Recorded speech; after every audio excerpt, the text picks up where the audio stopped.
আসসালামু আলাইকুম ওয়া রাহমাতুল্লাহ। অনেকে মিশরীয় অরিজিনাল ফার্মে মুরগি পালার জন্য আগ্রহী বা অনেকে চাচ্ছেন যে কিভাবে ভ্যাকসিন করবেন, ভ্যাকসিনের নিয়ম জানেন না। আলহামদুলিল্লাহ আমরা আমাদের ফার্মে প্রতি মাসেই আমরা মুরগি আনি ১,৫০০, ৬০০ এভাবে মুরগি আনি। এবারও আমরা ৭০০ মুরগি এনেছি।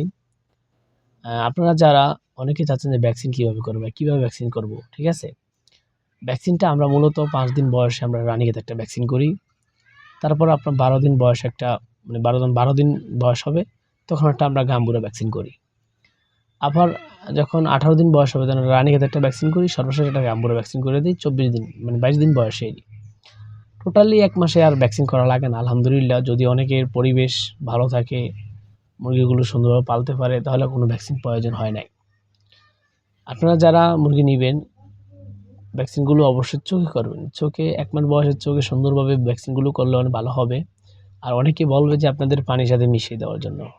বিশেষ করে যদি চোখে দিতে পারেন খুব ভালো হবে এটি। মুরগিগুলো দ্রুত বড় হবে, সুস্থ থাকবে। আশা করি যারা মুরগি নিবেন আমার কাছে এসে দেখে নিতে পারবেন। আমার বাড়ি চাঁদপুর জেলা ফরিদগঞ্জ থানা নয়ারহাট বাজার। এগুলো ৫ই মে থেকে বিক্রি করা শুরু করে দেব ইনশাআল্লাহ।